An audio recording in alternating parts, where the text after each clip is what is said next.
Ito po yung proyekto nila na napatapos na semento ang bandang dulo to. Hindi ko alam kung bakit naputol. Ito naman yung kaputol na semento ng proyekto nila na sa ngayon hirap na hirap din umahon yung mga sasakyan, gawa nga ng mataas na rin yung portion na to. Yan po yung portion na papuntang resort.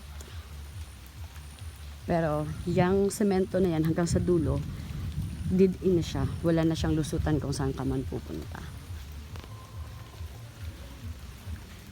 Ito naman yung daan paahon sa Yapak. Ipapakita ko po sa inyo kung anong mga klaseng daanan ang madadaanan natin ngayon. Ay, kayo, ikaw pa talaga eh. Ayan, no.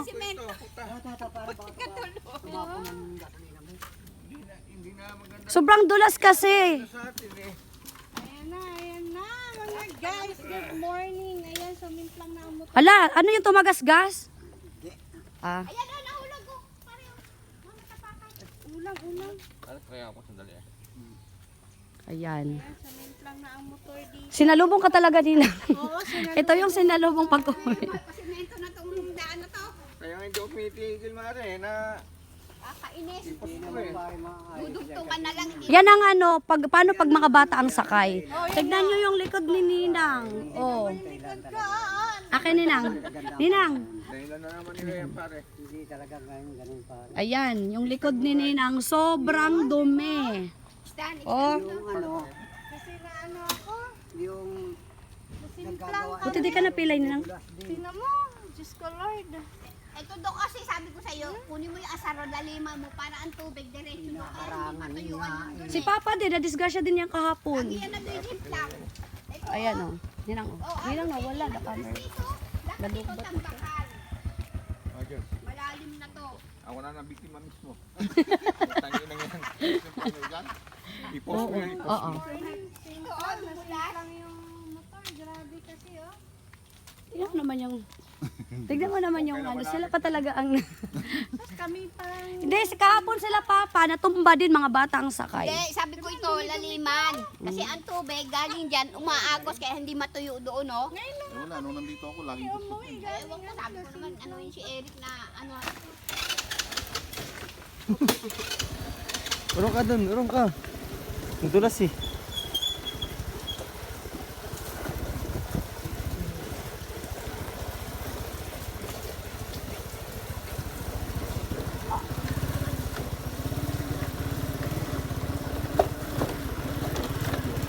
Oh.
Bababa ako, wag na, iahon mo, kaya mo yan.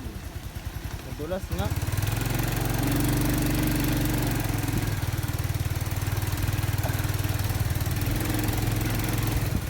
Wait lang, bababa ako. Wait lang. Wait lang. Madulas nga. Ayan.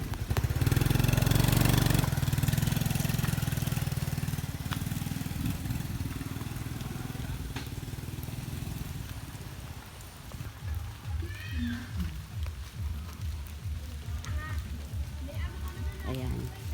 Mula dun sa cut ng video, papunta sa baba, makikita nyo po na yung mga gilid na to ay puno ng buhangin, mga basura na rin.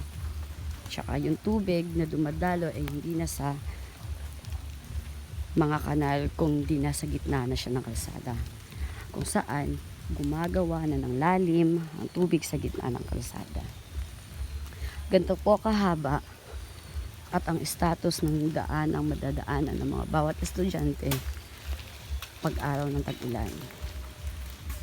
Talaga namang pahirapan sa mga bata to at sa mga magulang, lalo na sa mga kinder at elementary. At saka po, makikita nyo sa daan na to,